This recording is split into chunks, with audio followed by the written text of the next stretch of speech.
very much for joining us on this fresh edition of the India Development Debate right here on ET. Now the Modi government is under fire as fuel prices are hiked for the 10th day in a row. Petrol prices soared to almost 87 rupees a litre in the financial capital of Mumbai thanks to the steady slide in the Indian currency against the dollar as well. Remember, it's selling at almost 76 rupees a litre, even as the common man is facing the fuel fury. The opposition parties have slammed the Modi government for the spiralling of prices. Let's take this across to our very expert panel that's joining us right here on ET now. We're being joined by Mr. Narendra Taneja of the BJP. Sanjay Jha represents the Congress party and Mr. S. Narayan is former finance secretary in the government of India. Gentlemen, I must begin with an apology. There was a special ET roundtable that was on. We couldn't have crashed out of it. But thank you very much for being patient and standing by with us. Mr. Taneja, I think it's only fair that I begin with you. Fuel prices at a lifetime high. Look at the kind of money that we are paying for every litre of petrol or diesel that we are buying. And yet the government wants to stay a mute spectator. For how long, sir?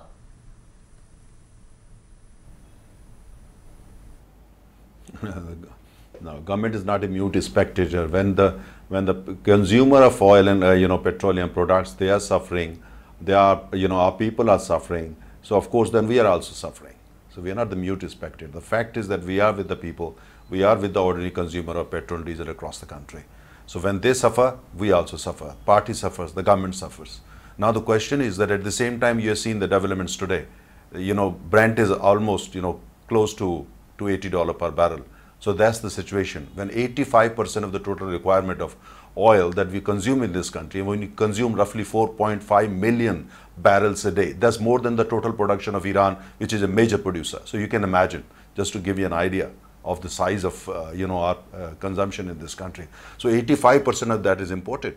And as you know, the rupee is against dollar is not as strong as used to be. It's grown because rupee is not this thing. Dollar, there's been a fluctuation in the value, and at the same time, the consumption of petroleum products in India is growing. So we need to import more and more and more. The population of cars, automobiles are also growing. So situation is like this. So we are trying to handle it the best possible. The tax architecture is one area where we are also focusing, and we think this needs to be reworked. The entire architecture, and there we are talking with various political parties, various state governments, that what is the way forward, and the way forward, because way forward seems to be that to bring that. No, I'll tell you where the issue is, Mr. Taneja. Which happens to be GST. Okay. No. Okay, I agree with you on bringing it in the the new kind of structure, which is the GST. Where I disagree with you is that how long will we keep talking about the GST without having done anything? But before I come back to ask you this question, I'm quickly going to take a quick reaction from the Congress party. Sanjay Jha, it's all right to blast this government for not doing anything. Prices are soaring and all of that. But the reality is that at least they've been able to keep the fisc in shape. Mr. Montek Singh Ahluwalia was with me on a show quite recently, and he said the biggest mistake when the UPA was in power was that we did not let oil prices go up. And if we had, maybe the fiscal deficit could have been a lot under control. I mean, will you concede on that ground?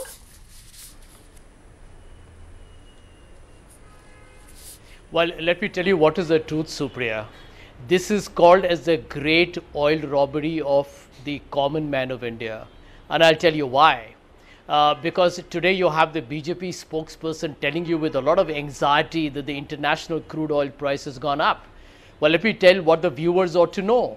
That for the last 4.5 years, the prices were very, very low. They had touched as low as $28 a barrel. And Supriya, let me give you some data. At $28 a barrel under Narendra Modi's government, and at $132 a barrel during the time of Dr. Manmohan Singh as Prime Minister, the price of petrol and diesel was cheaper during that time and more expensive here. So let me tell you the fundamental fraud that has been committed on the people of India, Supriya. Today when the price is going up, they're saying we have no choice, you have to pay more and we are going to keep taxing you. But when the prices were going down for 4.5 years, the people of India want to ask Narendra Modi and the team, why did you lie to us? Where was the transparency? Where was the mark-to-market pricing that you talk about? They actually fleeced the middle class and the tax-paying citizens of India and the ordinary people. Because tell me, if tomorrow they increase the price to 100 runs, or rather 100 rupees, because it's going to be a century, what's going to happen?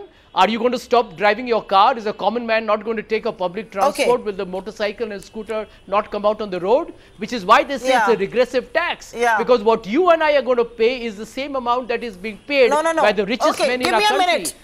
Give me a minute, Sanjay Jha. And therefore, Sanjay Jha, give me a minute. I want to come in and I'll take a neutral view from Mr. S. Narayan. Wills, 1 second, Sanjay. Sanjay, you know, Sanjay, one of us has to talk. Both of us can't be talking at the same time, right? So just give me a minute.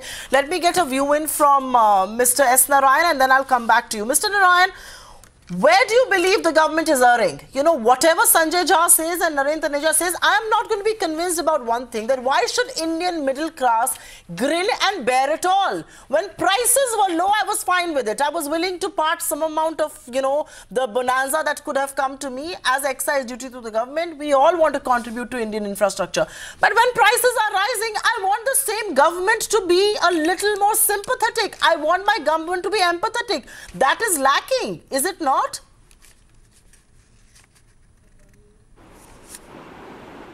I absolutely agree with you, because it is absurd that the government is not realizing the damage that is doing to the economy by keeping the prices at this high level without trying to adjust, whether it be taxation, whether it be going back to something like an administered price mechanism. There are so many methods that have been tried in the past to control the prices at the retail level, and I don't see any of this in operation. And every day when you move about in the street, the customer is complaining, the taxi drivers are complaining, the Ola drivers and Uber drivers are complaining. Their margins are getting hit, their incomes are getting hit, and the increase in inflation is primarily due to the increase in fuel prices. So I am actually very surprised that for the last 2-3 months, I have been on this similar panels with you earlier also, and I have always heard that, you know, government is going to do something about the GST, going to do something. I mean, no something has been done in the last 2 months. So I totally agree with you. Okay, let me take this back to Mr. Narendra Taneja. And Mr. Taneja, you know, you made a clarion call that the government is very aggrieved, the government is very worried. I have 2 questions for you. If it's about oil prices, why did you and your government go to town against the UPA in 2013 when rupee was falling and oil prices were rising? You know, you're perhaps being paid back in your own penny. And the second part of this conversation has to do with the fact that, you know, you may not touch oil prices, but it's not as if you're going to be able to control the fisc in any case, because look at the Moody's warning that has come. Moody's has in fact put a red flag on the fisc case, saying that this will amount to fiscal slippage. How are you going to, you know, how do you read these 2 arguments together? Why did you attack the UPA then? And is this perhaps playback time? No. First, you know, 2013 you're talking about, you will recollect. If you don't recollect, you can dig into your archive and you'll find the answer. That was a different regime. The entire country was going through the policy paralysis, there was policy inaction, and, you know, entire energy sector, all oil sector, public sector undertakings, they were in ICU. Just check in your archive. Don't buy it from me. They were, let me complete. You have asked the question, allow me to complete. Allow me to complete. I am not going to answer which actually to your satisfaction maybe, but I have the answer that has got, you know, some value. Now the question, so the question is that all these companies were, you know, this thing, that was the time when the world used to be under recoveries. All these companies, you know, were suffering. Practically each one of the companies, they were in ICU. Now that was 2013. So as a responsible opposition, we had to raise the voice. Now look at the situation today. You are talking about, my co-panelist talked about APM. He is basically suggesting we should dismantle, you know, the decontrol of petrol and diesel, go back to the Soviet era. I don't agree with it. Why should we go back to the Soviet era? APM. Now question is that, you know, also money that central government has collected, you know, is in terms of, you know, excise, look at it. Or the UPA 2, you know that very well, UPA 1 also, they issued oil bonds worth 1,50,000 crore. Who is servicing the oil bonds? We are paying for it. They imported oil from Iran. Who is paying for that money? We are paying for that money. All these companies were in ICU. Who brought them out? Who is still servicing so that they're back to at least health, so they can bring oil and they can refine and they can serve the Indian country and Indian economy. Who is doing all that? Now the question is, so are you now going to blame? No, fourth point, very important point. Mr. Congress spokesperson said, Congress, no, you have to let me finish. Last line, very important, factual. Congress spokesperson said the oil was down to $28 per barrel. I don't know which planet he is talking about. Which planet he is talking about. It never happened. It was not 20, it was 38. That's the kind of homework that Congress party does. Let me answer that. Let me answer that. No, 1 second, 1 second. 1 second, Mr. Taneja. 1 minute, 1 second, Sanjay Jha. Give me a minute, please. Let's not fight. No. I will let you give a rejoinder. Mr. Taneja, just before I let Congress come in, I want to point out something to you. And I think for the benefit of our viewers, we need to show this in a graphic chart. The price charged for dealers in a pump in Delhi is 42.85. The excise on that is 15.33. And you know, are we now going to relive the UPA regime and say, today oil prices are high because of what they did? Because guess what? They started diesel deregulation. You only came in and followed it with petrol. You only came in and started with diesel. They had started deregulation. So let's give the devil its due. But Sanjay Jha wants to make a point there. And Sanjay Jha, you can come in, because a lot of people will tonight also turn around and say that perhaps market prices were the need of the day even when you were in power. And that is perhaps what is happening today. The only grouse that I or any other consumer has tonight is that this should have also been true when oil prices were low. I can't be made to, do market prices now and not market prices when oil were low. That is hypocrisy. Anyway, Sanjay Jha, you carry on.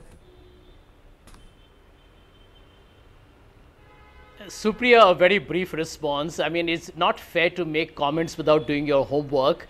It touched $28 a barrel in the year 2016. My kind request to the BJP, don't indulge in fake news and hyperbole if you're not prepared for a TV debate. Point number 2, Supriya, I am tired and exhausted of the brazen lies which senior ministers of this government indulge in. Go back and play, you should play that one of the programs. How many times has Dharmendra Pradhan, Arun Jaitley and, the entire elegant lot from the cabinet talked about we must bring the petroleum products under GST. You know something? They are actually lying to the people of India.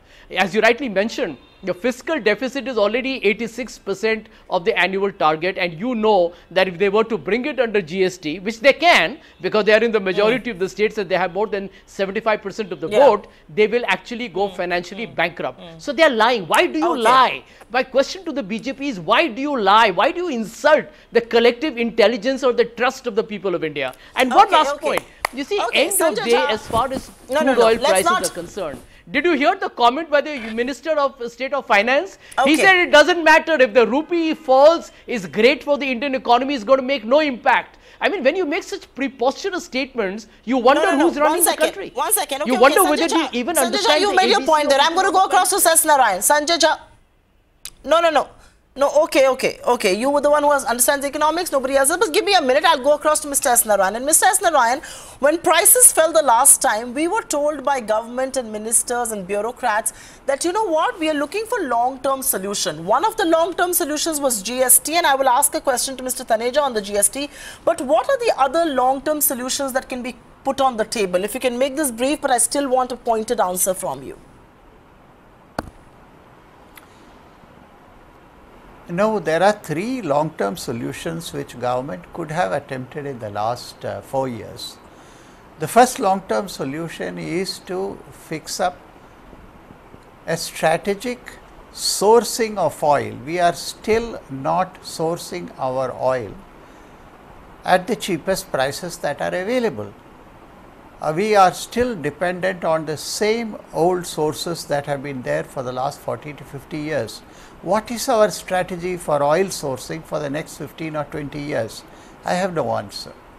The second, most of our refineries, the public sector refineries particularly, are very old. The Bombay refinery is 1956. How can you expect that refinery to produce the kind of quality oil at the price which is being produced by a most modern refinery in India? So we have done nothing to address the fact that our refineries are old and require revamping. The third is, we have 3 oil companies. Why are they in a cartel to fix prices? Why are they all fixing the same kind of price? Their refinery margins are different, their distribution channels are different, their sourcing of oil is different. Why should they come up with the same price? Why don't they compete with each other? You get a different price at a Reliance petrol bunk and an SR petrol bunk. Okay. Why can't you get different prices at the HP? Okay. Then there will be some competition between the 3. All right, Mr. Narayan, I'm sorry, but I've completely run out of time here on this show. My apologies for starting. Yes, I understand. My apologies for starting late. I know I kept you waiting, but I'm extremely sorry about that. I wish we'll have another discussion and perhaps a longer discussion on oil prices. Maybe tomorrow if oil prices continue to rise and if rupee continues to fall. The reality is that putting oil under the GST is a good solution. Why is nobody taking the lead on this? Will the Congress that's criticizing the BJP agree on it? Why is the BJP not telling its state governments, its boasts of governments in 19 states, why is it not telling those governments to perhaps reduce the VAT on fuel prices? Big questions, and questions that plague the mind of every Indian who pays and is paying a lot more than he ever did at fuel pumps. Thanks very much for being with us on this edition of the India Development Debate.